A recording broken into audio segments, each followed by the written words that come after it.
Goeiedag, welkom by ons aanlyn erediens en dit is lekker om so ook saam met jou te kuier in die gemak van jou lieflike huis of waar jy ook al na hierdie erediens kyk.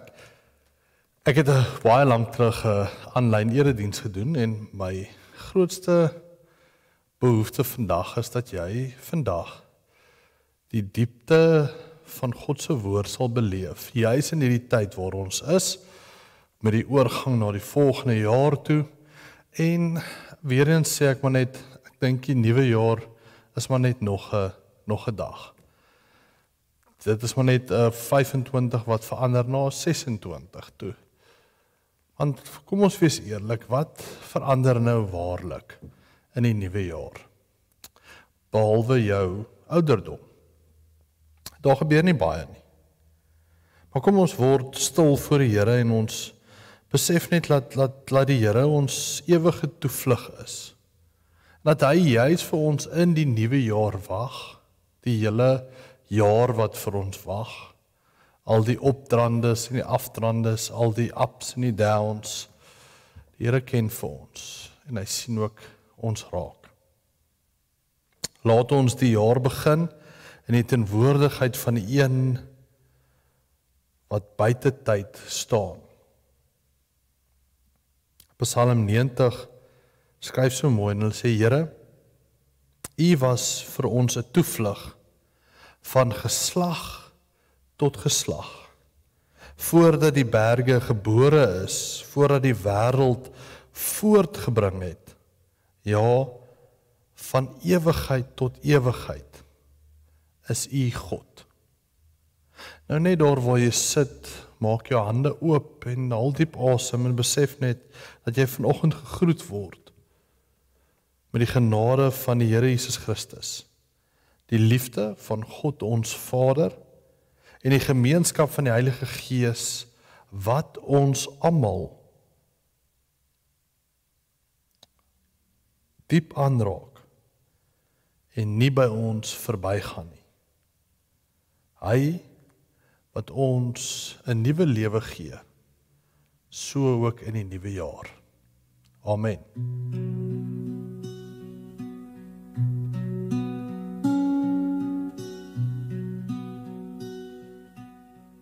Die Here sorg vir my. Ek het alles wat ek nodig het. Hy gee my rus op plekke waar dit stil is. Hy vat my na water waar ek kan asemhaal. Hy maak my hart weer lig. Hy wys vir my die regte pad.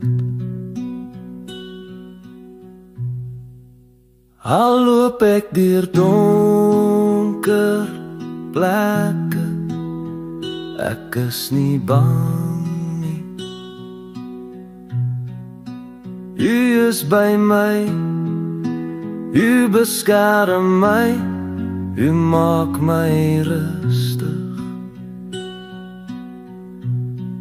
U maak vir my 'n plek aan tafel, selfs as mense teen my is. U seën my oorvloedig, ek het meer as genoeg.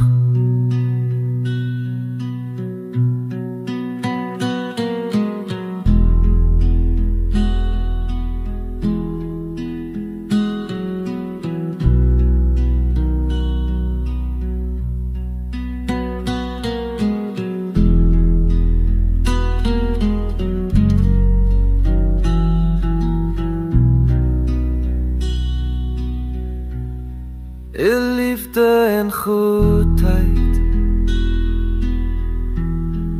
is altyd by tekste vandag is Genesis 18 en Jona 4. Beleef ons twee verhale en die rede hoekom ek verhale gebruik vandag is omdat ons nie in die gemeente sit met ons Bybels oop nie, maar ek hoop as te ware jy gaan haal jou Bybel en jy sit met jou Bybel. Maar terwille van die gemak van jou eie huis natuurlik, wil ek jou tog uitnooi om na hierdie verhale te luister. So ons eerste verhaal is die verhaal wat afspeel in Genesis. En ons sien dan hierdie verhaal eerstens in Genesis 17, waar God dan na Abraham toe kom en sê, maar ek sluit 'n verbond met jou, en jy sal my kind wees. Ek sal jou nooit laat gaan nie, en uit jou gaan 'n klomp nasies kom. En dan stap Abraham saam met hierdie 3 besoekers, en hulle stap in 'n rigting, en dan kyk die 3 besoekers in die rigting van Sodom en Gomorra, en hulle stap dan verder, ons lees daarvan, en dan kom God met 'n baie interessante gedagte.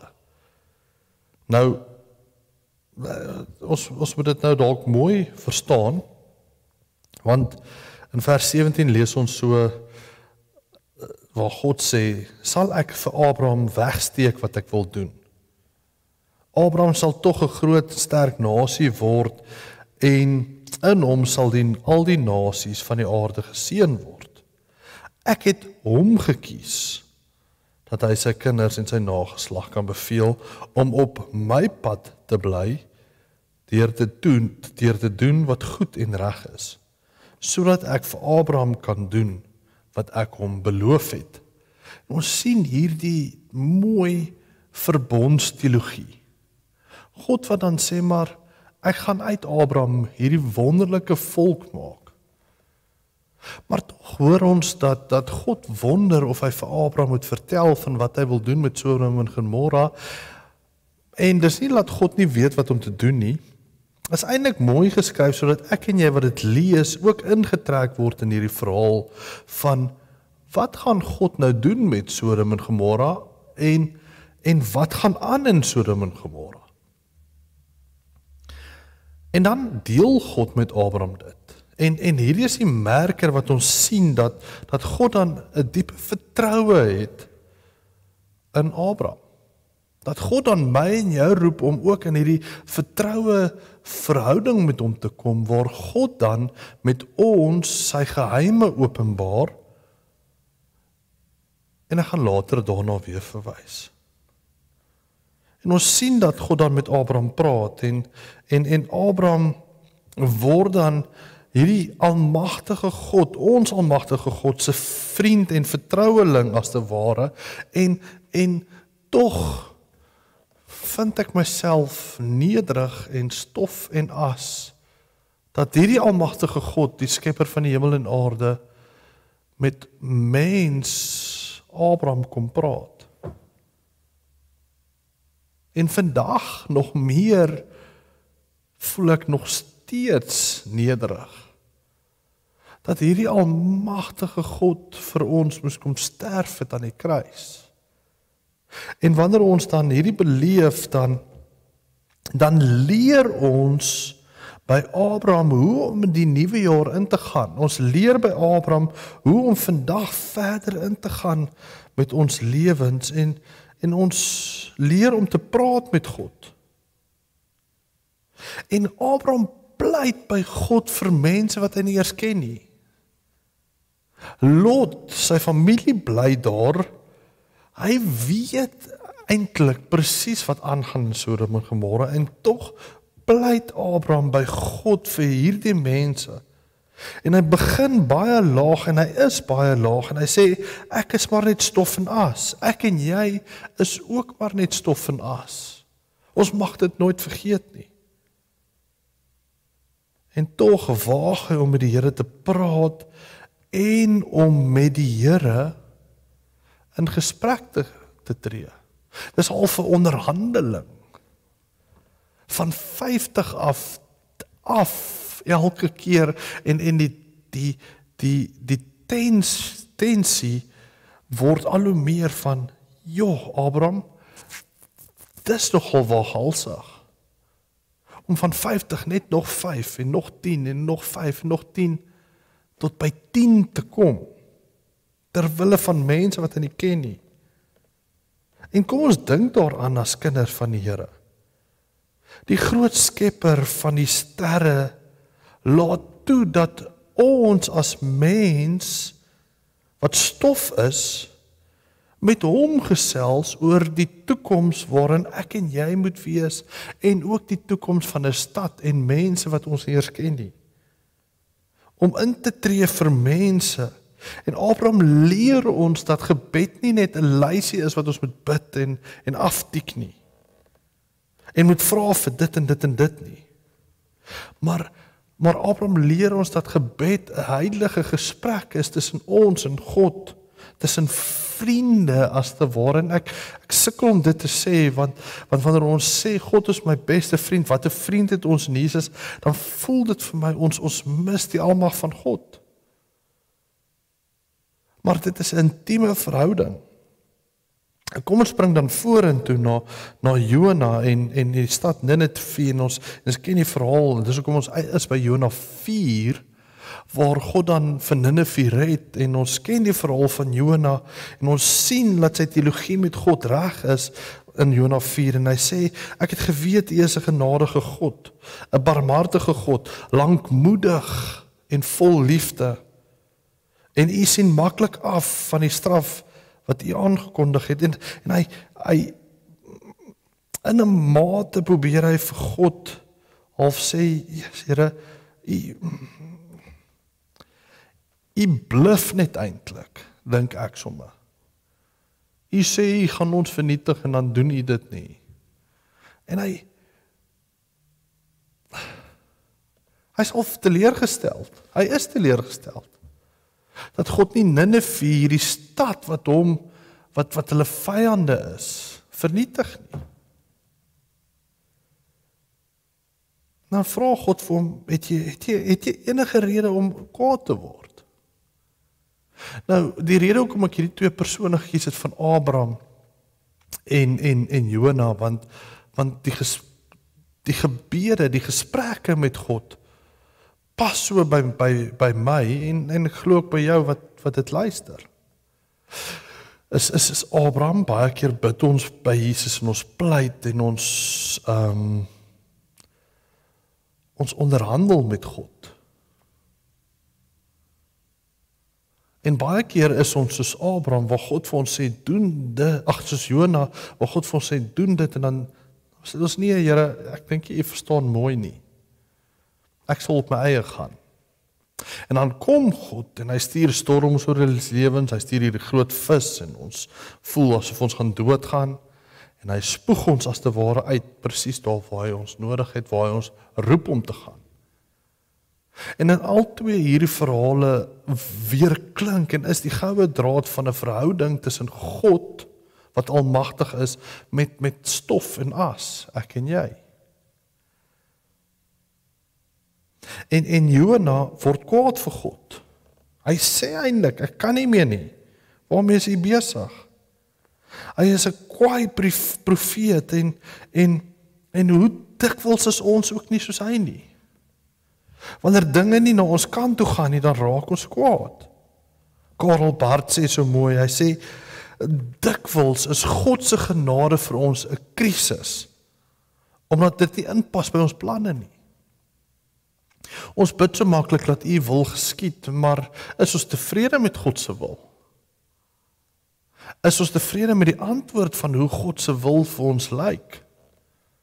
En dan sien ons dit in hoe die lewe ontvou in ons eie lewens, in die hartseer en die teleurstelling en die haat en die kwaad wat daar is, die rou, die sterwe, die siek.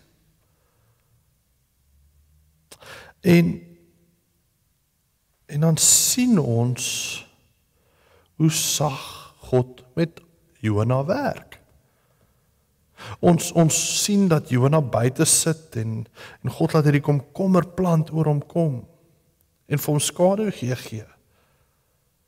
En dan sien ons hoe God nog sag met hom werk en dan kom die wurm en hy eet die komkommerplant op, dan is Jona nog kwaader. En dan vra God vir hom, Jona, hoekom? En God vra vir my en jou as gesin en kind van hom, van hom ook, hoekom? Want God is in beheer van die groot stede, maar hy is ook in beheer van die klein wurms. En God sê vir Jona in vers 4, 10 tot 11, dan sê hy, hoekom is jy so besorg oor 'n komkommerplant wat jy nie versorg nie, waarvoor jy nie gewerk het nie? En hoekom mag ek nie besorg wees oor die mense van Ninive nie? Dit is myne. En ons lees in Jona ons eie lewens ook van, dit is ons behoefte van dit is myne. God moet tog nie kom karring aan my goed nie. Hy kan kom karring aan ander mense se goed. En hy moet eintlik, want jy kyk net wat daai mense doen. En God moet bietjie daar ingryp. En as hy nie ingryp nie, dan is ons baie kwaad daaroor. Maar los ons goedjies net. Dit is ons. En ek dink sommer aan die beeld van 'n wiel binne 'n wiel. En hierdie wiel van Abraham draai en die wiel van Jona draai. En die uiteinde van Sodom en Gomorra is heel anders as die uiteinde van Ninive. En ons sien al van hierdie twee verhale dat dit ons hele lewe vasvang in ons wat pleit by God en onderhandel met God. En Abraham weet Lot se kinders is daar, sy vrouens is daar, met hulle mans is daar. So sy verwagting is dat daar ten minste 10 mense gaan wees, hy weet. En dan lees ons die verhaal van Lot en wat gebeur daar. Ek gaan lees dit bietjie. Dan kan jy verstaan hoekom Sodom en Gomorra tot niet is. En dan lees ons dit en ons lees wat die mans aan die twee van die besoekers wil doen en ons lees hulle vir Lot red en ons lees ook hoe Lot moet vlug en Lot se skoonseuns wat vir hom sê, ag man, jy maak 'n grap, daar gaan die 10 mense. So hulle sê dit is tot niet. Hulle jaag dan vir Lot in die berge in. Lot sê ek gaan dit nie maak tot daar nie, ons maak dit net tot in 'n klein dorpie. Hulle sê is goed, ons sal daai klein dorpie red. En dan Lot se vrou wat omdraai. Wat kyk na haar besittings, wat tot niet is. Half ook nie geglo dat God dit sal doen nie. En dan in die berge, en wat in die berge gebeur is ook chaos. Lot se 2 dogters. Gaan lees die verhaal in Genesis 18. Waar Ninive dan gered word en dan die profeet geroep word en Ninive as te ware dan verander en dan lees ons van 'n lang pad van gehoorsaamheid in dieselfde rigting en dis van God se genade. Want uit Lot uit kom dan die Moabiete en die Ammoniete wat 2 prominente volke is in die Bybel. Maar nie so prominent soos Abraham nie. My bondgenoot, sê God. Die een aan wie ek verbind is. Nou, hoekom hierdie twee bymekaar? Want ons leer in ons eie huise om 3 dinge vandag te doen. Ons leer om soos Abraham met God te praat. Met God te praat oor ons eie behoeftes. Ons leer dat gebed nie 'n lysie is om eers gou hierdie goed te sê en dan kan ons vir God vra om dit en dit en dit vir ons te gee nie. Ons leer dat ons stof en as is en met God 'n nederige en intieme verhouding moet hê om met hom te praat en te sê, Here, laat U wil geskied. Want Sodom en Gomorra is toe vernietig. En ja, dit het nie in Abraham se plan geval nie, want dit was vir hom hartseer, maar dit is wat gebeur het. En Abraham moes vrede maak daarmee. Selfs in Jonas se verhaal. Ninive was gered.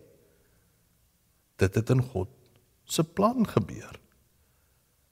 Vernietiging van mense, die red van mense. Partykeer gaan goed nie vir ons uitwerk soos wat ons bid nie. En partykeer gaan goed vir ons uitwerk, nie soos wat ons harte wil hê nie, maar soos wat God wil hê. So kom ons wees soos Abraham en ons besef dat God 'n gesprek, dat gebed 'n gesprek is met God, en dat ons moet bid vir ons bure, bid vir ons maats, bid vir ons land, en kom ons wees God se kinders om te bid vir mense wat ons nie ken nie. En kom ons pas op om nie soos Jona te wees nie, waar ons kwaad word vir God se genade wat groter is as ons planne. Kom ons wees versigtig waar ons kwaad word vir God wanneer God se wil nie by ons wil inval nie. En kom ons hou op kla oor die wurms in ons lewens en ons soek God se les in dit wat ons doen, wat ons beleef. Die komkommerplante behoort nie aan ons nie, Ninive behoort nie aan ons nie, Sodom en Gomorra behoort nie aan ons nie. Waarom is jy so kwaad, Jona? Kom ons kyk hoe sag God met ons werk, en kom ons dink aan die eerste teks wat ons gelees het vandag in Psalm 90, en leer ons dan ons dae gebruik, sodat ons wysheid kan bekom, sê vers 12. U is die Here, leer ons om elke dag van 2026 as 'n geskenk te sien uit u hand uit. En ons gaan afsluit met die Onse Vader gebed, en wat ek heel waarskynlik in die skakel gaan sit, maar ook dalk in die video gaan sit, hang af hoe dit werk. Maar sit so en luister na die gebed, en dan hoor ons hoe ons bid, hou ons vas, Here. Deur die liefde van die Here het ons nie vergaan nie, sê Ninive. Aan sy liefde is daar geen ontferming nie. Dit is nuut elke môre. Sy trou is groot. God se genade is groot, selfs vir 10 mense of vir 'n groot stad soos Ninive. Vir Lot en sy dogters, vir Abraham en sy hele geslag, van geslag tot geslag. En Here, help ons om nie met u te stry oor die komkommerplante wat doodgaan nie, maar help ons om te kyk hoe u mense wil red en verander ons harte, sodat ons nie in sak en as gaan sit oor dit wat nie vir ons gaan uitwerk nie, soos Jona, en sê, Here, laat ek maar net doodgaan nie. En hou ons gesinne vas in u groot hand. Kom ons bid dit. Terwyl ons die nuwe jaar binne gaan, die Here is klaar daar. So kom ons sit so en ons gebruik net 'n oomblik. Kom ons maak ons oë toe of dink so maar net daaraan en stel jou voor dat jou hande groot en warm is. En dat jou groot hande wat die wêreld kan verander, rus in God se groter hande. Terwyl 'n oorlosie so tik na die nuwe jaar, besef ons net al daai angs wat ons nog nie gedoen gekry het, al daai rekeninge wat nog betaal moet word, alles wat nog moet gebeur, hoef ons nie bang te maak nie. Dis wind en wurms.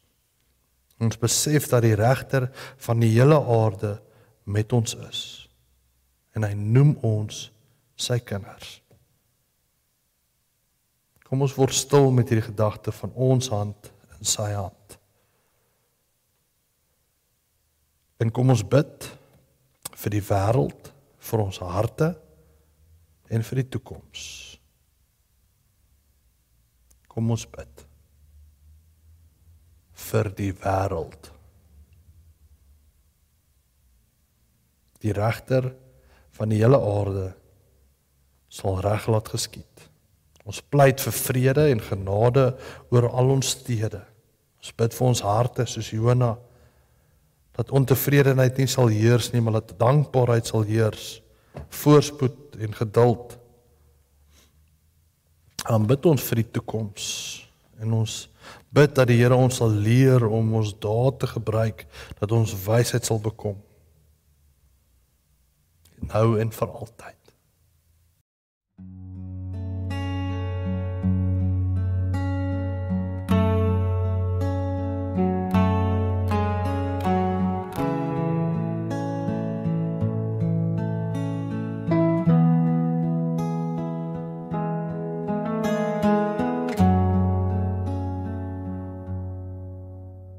Ons Vader daarbo in die hemel, U naam is groot en heilig.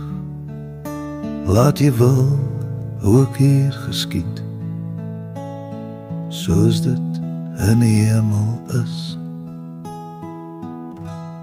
Hou ons vas, Heer, hou ons vas. Gee ons krag vir elke dag. Hy is liefde, hy is lig. Hy bly altyd by ons. Gee ons brood wat ons vandag nodig het, en vergeef ons elke skuld, soos ons ook ander moet vergewe wat verkeerd teenoor ons doen. Hou ons vas, Heer, hou ons vas. Gee ons krag vir elke dag. U is liefde, U is lig. U bly altyd by ons.